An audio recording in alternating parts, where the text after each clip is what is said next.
जय मसीह दी, सबको शांति मिले। आपने कभी सोचा है कि आपका स्वभाव नम्र है, दयालु है? आप दूसरों के साथ कैसे पेश आते हो? खुद के साथ कैसे पेश आते हो? मुसीबतों से घिरे हुए हो? तो दोस्तों, आज हम बात करेंगे ऐसे कुछ वचनों के बारे में जिनसे हमें तरक्की मिलेगी, हर मुसीबत पे विजय मिलेगी। ये कुछ वचन अगर आप इनका अभ्यास रोज़ करेंगे, आप देखेंगे कि आपकी ज़िंदगी कैसे बदल जाती है। तरक्की सिर्फ काम या पैसों में ही नहीं होती है। अपने स्वभाव में सुधार लाने के लिए भी तरक्की की बहुत ज़रूरत होती है। दूसरों से कैसे बात करते हैं, कैसे शांत रहना मुसीबतों में।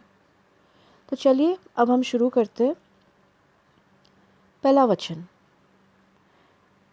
ये याकूब से है, अध्याय 5 वचन 16। इसलिए तुम आपस में एक दूसरे के सामने अपने अपने पापों को मान लो और एक दूसरे के लिए प्रार्थना करो, जिससे चंगे हो जाओ। धर्मी जन की प्रार्थना के प्रभाव से बहुत कुछ हो सकता है।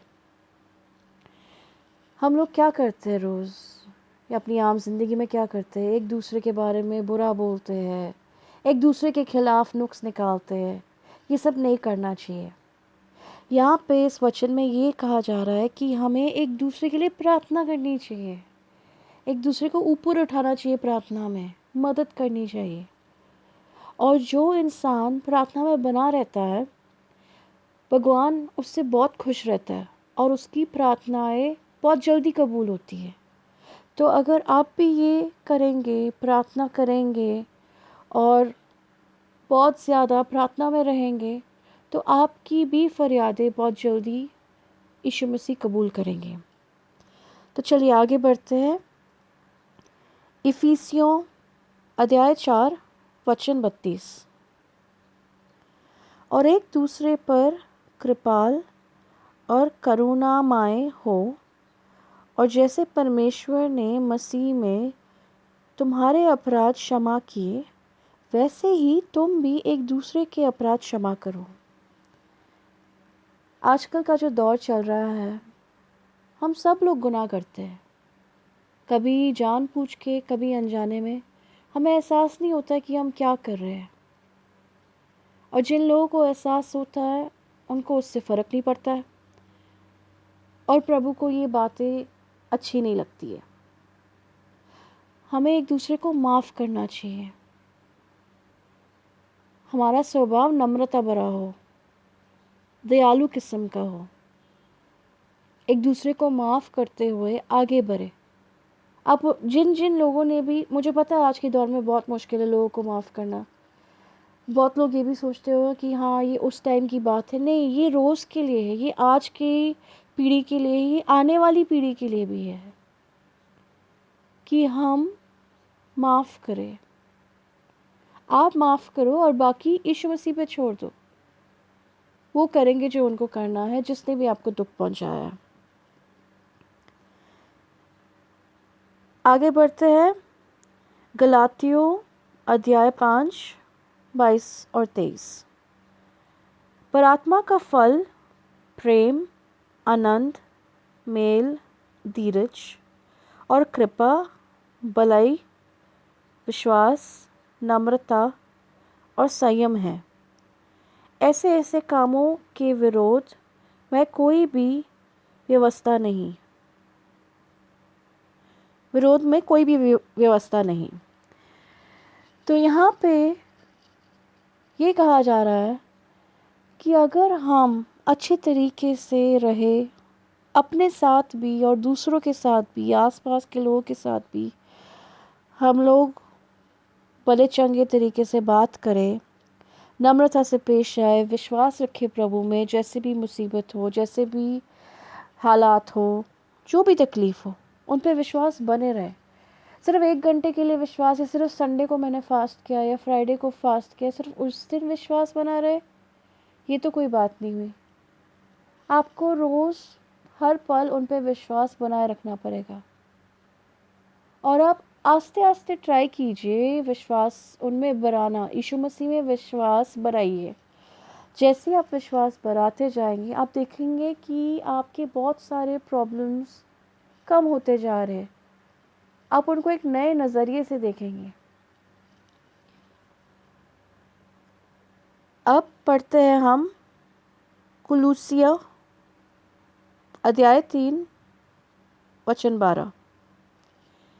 इसलिए परमेश्वर के चुने हुए की नाई जो पवित्र और प्रिय है, बड़ी करुणा और भलाई और दीनता और नम्रता और सहनशीलता धारण करो। यहाँ पे भी जैसे हमने पिछले वचन में देखा, यहाँ पे भी वो सेम चीज़ दोहराई जा रही है, उस पे ही ज़्यादा इम्पोर्टेंस दी जा रही है। कितना महत्वपूर्ण है ये कि हम लोग अपना नेचर स्वभाव अच्छा रखें। अगर आप अपना स्वभाव अच्छा रखोगे तो जो कोई भी कैसे भी आपके साथ बर्ताव कर रहा है, आप शांत रहेंगे। शांत रहेंगे तो प्रॉब्लम्स कम होगी, झगड़े कम होंगे, क्योंकि आपको लोगों के पीछे नहीं भागना है, आपको यीशु मसीह के साथ रहना। आप यीशु मसीह के पीछे जाइए, और अगर आप उनके पीछे चलते जाएंगे तो आपको ये तकलीफ़ें बहुत छोटी छोटी नज़र आएंगी, जो भी तकलीफ़ आपको घिरे हुई है। तो अब आगे पढ़ते हैं नीति वचन अध्याय 11 वचन 2। जब अभिमान होता है तब अपमान भी होता है, परंतु नम्र लोगों में बुद्धि होती है। आप ऐसे लोगों से या खुद कभी प्राइड, अभिमान एक बहुत बुरी चीज़ है। घमंड, गरूर, ये अच्छा नहीं है। आप जहाँ पे भी हो, अपने काम में कौन से लेवल पे हो या ज़िंदगी में किस तरह की दौर से गुजर रहे हो, घमंड कभी नहीं करना चाहिए। घमंड करना पाप करने के बराबर है। ये प्रभु को बिल्कुल भी एक्सेप्टेबल नहीं है। वो बिल्कुल भी नहीं माफ़ करते हैं उन लोगों को जो घमंड से भरे हैं। जब तक वो इंसान उस चीज़ का प्रायश्चित ना करे, तब तक उसको माफ़ी नहीं मिलेगी, खास करके अगर वो घमंड से भरा हुआ है।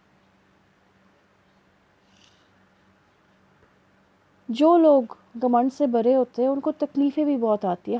हमने तो बहुत बार ये सुना हुआ है कि घमंडी मुंह के बल गिरेगा, घमंड नुकसान करता है,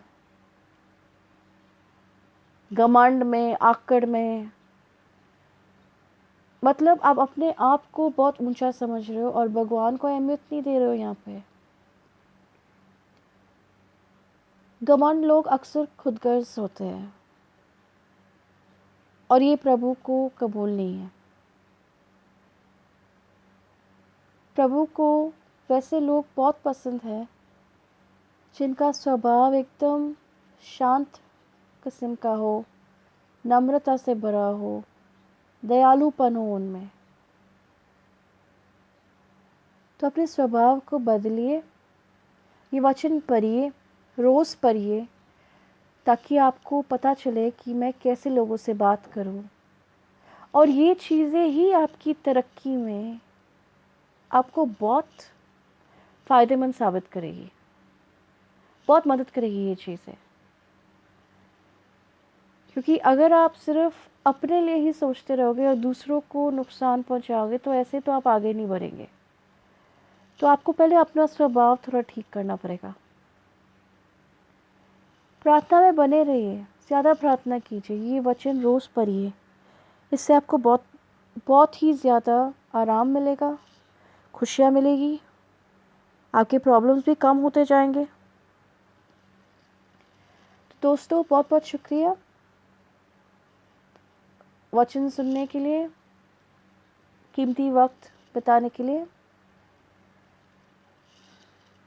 रब राखा, भगवान आपका भला करे। अगले वीडियो तक जय मसीह।